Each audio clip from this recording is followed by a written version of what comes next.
Ready for a deep dive? Today we're talking sourdough, but like you've never heard it before. It's true. We're going beyond the recipes today. We're going to really get into it today with Vitale Sourdough Mastery by Henry Hunter. Oh, fantastic book. Yeah, have you read this one? I have, yeah.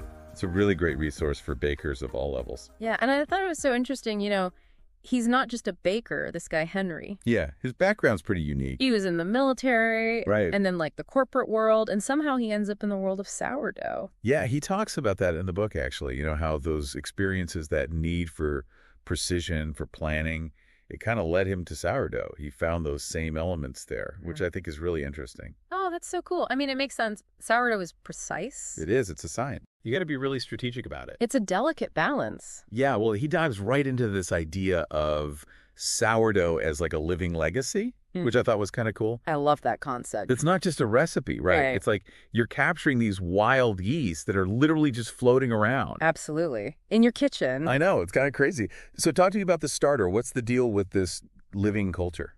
So the starter, it's really the heart of sourdough. It's this mix of flour and water that you ferment.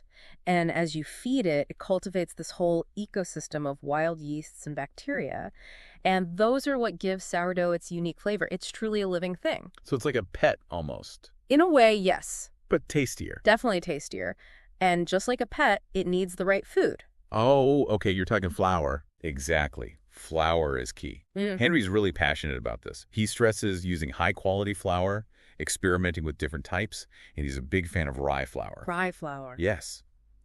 He says even a little bit can really make a difference in the flavor and the rise of your sourdough. Oh, yeah, that makes sense. I mean, I love that almost spicy, tangy flavor that rye adds. It's complex, and the reason it works so well in sourdough is the way the sugars break down in rye. It's like a feast for the yeast. So it's feeding the starter in a different way than just like a plain white flour would. Exactly. It's Yeah. all about those microorganisms and what makes them thrive. And that leads us to another important factor Henry talks about. Hydration. Oh, hydration. Okay, I'll be honest. I usually just eyeball it. Is that bad? Well, eyeballing it can work, but understanding hydration can really take your sourdough to the next level.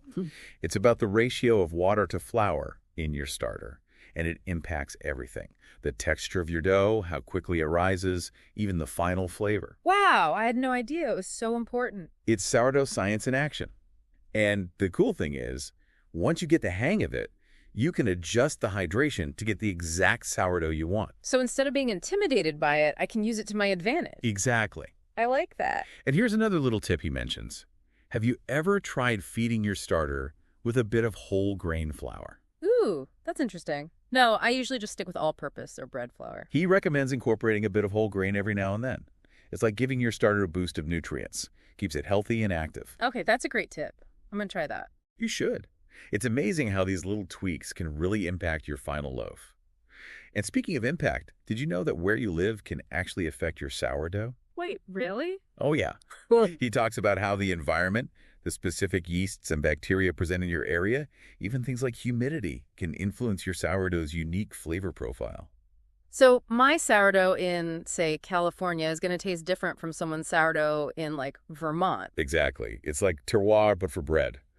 And he has a whole fascinating section on San Francisco sourdough. Oh, yeah. San Francisco sourdough is famous. What's the secret there? It's all about the bacteria, specifically Lactobacillus sanfrancisensis. This little guy thrives in San Francisco's cool, foggy climate, and it's what gives their sourdough that signature tang. Wow, there's literally a bacteria named after San Francisco sourdough. I know, it's kind of wild, right? That's amazing. It really shows you how intertwined sourdough is with its environment. Your sourdough is going to develop its own unique character based on where you live and how you bake with it. It's pretty cool. It really is. Okay, but let's be real. Not every sourdough creation is a masterpiece. Sometimes we end up with, well, discard. Ah, sourdough discard. The baker's dilemma, It's like, what do you do with it? right? You don't want to waste it, but it's not always clear how to use it. Exactly. So what does Henry recommend? Well, he has a whole different perspective on discard. He sees it as an opportunity. An opportunity. Yes. He actually devotes a whole section to using sourdough discard in creative ways. And trust me, some of these ideas will surprise you. Oh, okay. Like what? We're talking everything from sourdough pancakes and banana bread, which are classics, to things like crackers and even soft pretzels made with sourdough discard. Wait, sourdough crackers? Okay, now that's an idea I can get behind. Right. It's like taking something you might have thrown away and turning it into something delicious and practical. Exactly. And it speaks to that efficient learner in all of us. So true. And I love that it highlights the versatility of sourdough. It's not just about the bread. Exactly. It's an It ingredient. is like a whole culinary adventure. Exactly. And speaking of adventures, not all sourdough journeys are without their bumps in the road, right? Oh, tell me about it. I've definitely had my share of sourdough disasters. We've all been there. But that's where Henry's troubleshooting advice really shines. Okay, so what kind of sourdough SOS situations does he cover? Oh, everything. From a sluggish starter that just won't bubble to unwanted odors that can sometimes develop. He even tackles the dreaded mold, which hopefully no one here has encountered. I hope not, but it's good to know he's got our backs if it happens. He does. He's like our sourdough therapist, guiding us through those moments of doubt and despair. That's hilarious, but so true. It can be really frustrating when things don't go to plan. It's true. But Henry reminds us that these setbacks are all part of the learning process. They help us become more intuitive bakers, more in tune with our starters and our environments. So it's about more than just following a recipe. Exactly. It's about developing a relationship with your sourdough, learning to read the signs, adjusting as you go. I love that perspective. It makes it feel less like a science project and more like a collaboration. Exactly. And, something else he emphasizes is the importance of community. Oh, yeah. Community is huge in the baking world. It really is. And Henry has created this wonderful online community called Baking Great Bread at Home.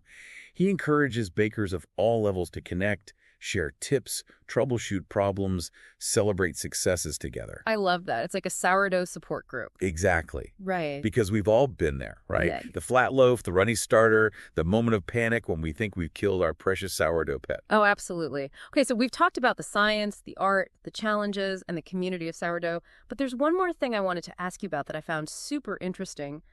Heirloom starters. You know those starters that have been passed down for generations? Yes, the heirloom starter, Ah. a piece of baking history. It's such a cool concept. But is it really true that these starters are somehow different, better because of their lineage? Well, it's romantic to think so, and the history behind them is fascinating. But Henry being Henry, he approaches it from a scientific perspective. Okay, so what's the verdict?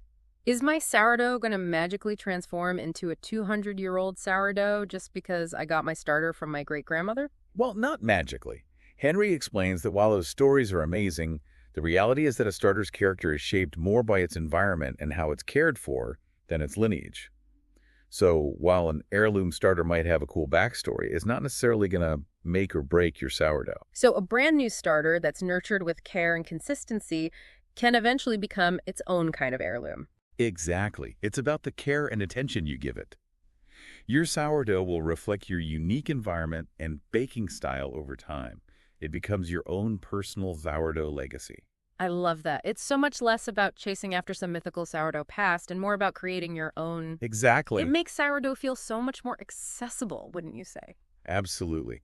And that's what I love about Henry's approach. He takes this ancient tradition and makes it feel exciting and achievable for everyone, regardless of their baking experience. He's a sourdough evangelist. And, he doesn't just leave us hanging after all this sourdough wisdom. He provides so many resources for people who want to take their sourdough game to the next level. He does. He has his website, his online community, and he even mentions another book he's written that delves into the history and cultural significance of bread around the world. Wow, so we're talking sourdough expertise, community support, and a whole world of bread knowledge at our fingertips. Exactly. He's thought of everything, and just when you think he's covered it all, he throws in one last curveball.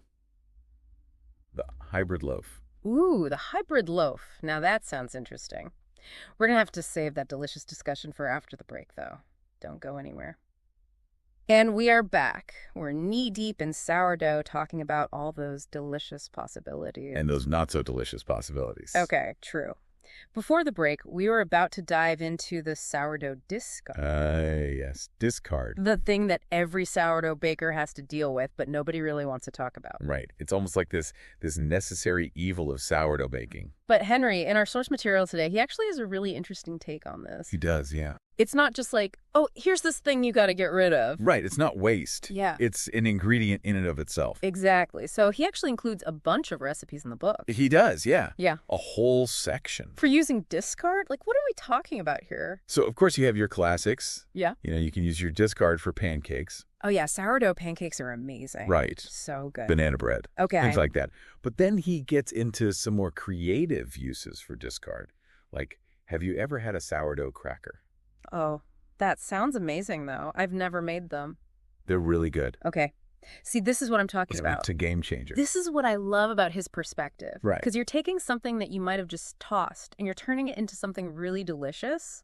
Exactly. And I think it really highlights that sourdough isn't just about baking a loaf of bread. Exactly. It's a whole approach to food. It's a lifestyle. It is. You're incorporating it into different aspects. It's an ingredient Right, yeah. that you can use in a lot of different ways. So true. Okay, but let's be real. Not every sourdough experience is going to be sunshine and rainbows. Oh, absolutely not. Sometimes things go wrong. It's true. You can run into some issues. And I feel like a lot of sourdough books kind of gloss over that. Right. But this is not one of those books. No. He gets into troubleshooting, which I think is so important. He does. What are some of the sourdough SOS situations that he addresses in the book? Okay. So you've got your sluggish starter. Oh, yeah. We've all been there. It's Yeah. like, come on, wake up. Exactly. He's got some tips for reviving your starter if it's just not really doing anything. Yeah. Oh, yeah. Unwanted odors that can develop. Ooh, that's a tricky one. Right. He's got advice on that. And then even the dreaded mold, which hopefully none of our listeners have experienced. Well, I hope not. But if you do, it's good to know he's got your back. He does. And I think that's what's so reassuring about this book. He doesn't shy away from those challenges. Yeah, it makes you feel less alone. It does, yeah. In those moments of sourdough despair, which I think we've all had. Absolutely. We've all been there at some point. Yes. But then, you get a good loaf. Right. And it's all worth it. It's all worth it. You forget about all those sourdough fails. Exactly. And, something that Henry really emphasizes, which I appreciate, is the importance of community, especially when it comes to sourdough. Oh, yeah. Community's so important. It's huge. He actually had this online community called Baking Great Bread at Home, where he really encourages people to connect with each other, share their experiences, their recipes, ask for advice, troubleshoot problems together. I think that's so valuable because sourdough can feel really intimidating, especially when you're first starting out. Yeah, for sure. It can be really helpful to have that support system. Absolutely. Knowing that you're not alone in those struggles and that there are people out there who have been there, done that, and are happy to share their knowledge and their experience. Okay, so we've covered the essentials of sourdough, right? We've talked about the starter, the ingredients, the challenges, the community. But there's one more thing I wanted to ask you about before we move on, and that's this idea of heirloom starters. Oh, yeah. The heirloom starter. It's such a cool concept. Like, I've heard stories of people who have starters that have been passed down for generations. Right. It's like this living piece of history in your kitchen. It is. But is it true? Like, do those starters really make a difference? Well, that's a good question. Or is it more about the story? I think there's something to be said for the history and the tradition behind an heirloom starter. There's something really special about baking with something that's been passed down to your family for generations. Yeah. But scientifically speaking, Henry explains that a starter's character, the way it behaves, the flavor it produces, is much more influenced by its environment and how it's cared for than its lineage. So you're saying even a brand new starter, if you take good care of it, it can eventually become like an heirloom starter. Exactly. That's kind of a cool thought. Because it becomes your own. It does. It's specific to you and your kitchen and your environment. Exactly. And that, I think, is a really powerful message. That sourdough isn't about chasing some mythical ideal starter. Yeah. It's about embracing the process, learning, experimenting, and developing your own unique sourdough journey. It's about the process, not just the product. Exactly. Yeah. And that is something that Henry emphasizes throughout the entire book. It's not just about churning out, bakery perfect loaves of bread every single time. It's about the journey. Yeah, and the connection to something bigger than yourself. Exactly. It's like this ancient tradition. It's true. It's pretty cool. So before the break, we were talking about how Henry doesn't just leave us hanging with all this sourdough wisdom, right? He offers a lot of support and resources for readers who want to really dive in. He does, yeah. He talks about his website. He talks about his online community. And he even mentions that he has another book. He does, yeah. that explores the history and cultural significance of bread on a global scale, which I think is so interesting. That sounds like a really cool read. It is. We'll have to check that out. Yeah, definitely. Okay, so we've talked about the science, the art, the challenges, the community, the history of sourdough. Right. But there's one more thing, Yes. one more sourdough surprise that we haven't gotten to yet, and that's this idea of a hybrid loaf. Oh, yeah, the hybrid loaf. Okay, A topic of much debate in the sourdough world. we're going to dive into that right after this quick break. Okay, so we're back, and we're diving into the sourdough deep end with this idea of a hybrid loaf. The hybrid loaf, yes. Talk to me about this. So this is sourdough, but with a little something extra. Yeah, it's kind of like a little bit of a helping hand for your sourdough. So it's a combination of your sourdough starter with its wild yeasts and then a little bit of commercial yeast added in. So it's like sourdough, but maybe a little less, temperamental, Exactly. a little more predictable. They can be a little bit faster, too, which is nice. Okay, that's good to know. Because sourdough can be a little time-consuming. It can be. Yeah, it's a labor of love. It is a labor of love. So when would someone choose, what are the benefits of doing a hybrid loaf versus just a straight-up sourdough? Well, like I said, time can be a big factor if you're craving sourdough. Right. But you don't necessarily have, a full day or two to wait for a traditional sourdough to rise. Right. The hybrid loaf can be a good option. Yeah. That commercial yeast just kind of speeds things up a little bit. Okay, so it's like sourdough for the impatient baker. Yeah, exactly. Or just, for those of us with busy schedules. I like it. And it doesn't sacrifice flavor. No, and that's the beauty of it. You still get that sourdough depth of flavor because you are using your starter. Okay. But you're just giving it that little boost with the commercial yeast. And another benefit is that it can be really helpful for folks who live in colder climates. Oh, okay. That makes sense. Yeah, because sometimes when it's cold, that natural leavening, that sourdough starter, it can be a little bit slow. Right. So adding that little bit of commercial yeast can help ensure that you get a good rise, even when it's chilly outside. So you're not sacrificing the flavor, but you're gaining a little bit of predictability, which I think is always welcome in the world of baking, right?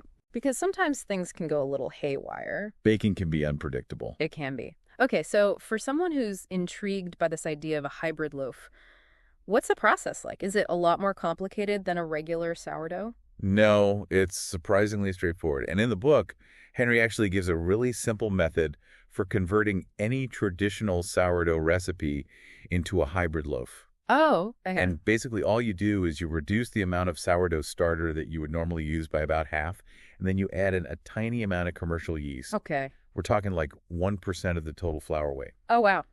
That's it. That's it. Just a little pinch. Just a little sprinkle. Just a little sprinkle of magic, and you're good to go. I love it. And then the rest of the process is pretty much the same. It's very similar, yeah. You just have to be a little bit mindful during the mixing and the fermentation stages because that commercial yeast is going to make things move a little faster. Right. So you might not need to let it rise quite as long. Exactly. You just got to keep an eye on it. Hmm. But other than that, it's the same techniques that you would use for a traditional sourdough. I love that. So it's really approachable for any level of baker. Exactly. That's fantastic. And I love how throughout this whole book, Henry's just really emphasized that there's no one right way to sourdough. Absolutely. It's all about finding what works for you. Exactly. It's about the journey. Right. It's about the experimentation. And enjoying the process, whether you end up with a perfect loaf or, something a little bit more rustic. Or even a sourdough pancake, which, let's be honest, sometimes those are the best parts. Sometimes those are the best parts. Right. Okay, so as we wrap up here, I'm curious, from your perspective, having read this book, what are some of the key takeaways that you hope listeners will walk away with today? Well, I hope they've gained a deeper understanding and appreciation for sourdough. It's really not as intimidating as it seems. It's about understanding those core principles, being patient and not being afraid to experiment and, embrace those happy accidents that often lead to the most delicious discoveries.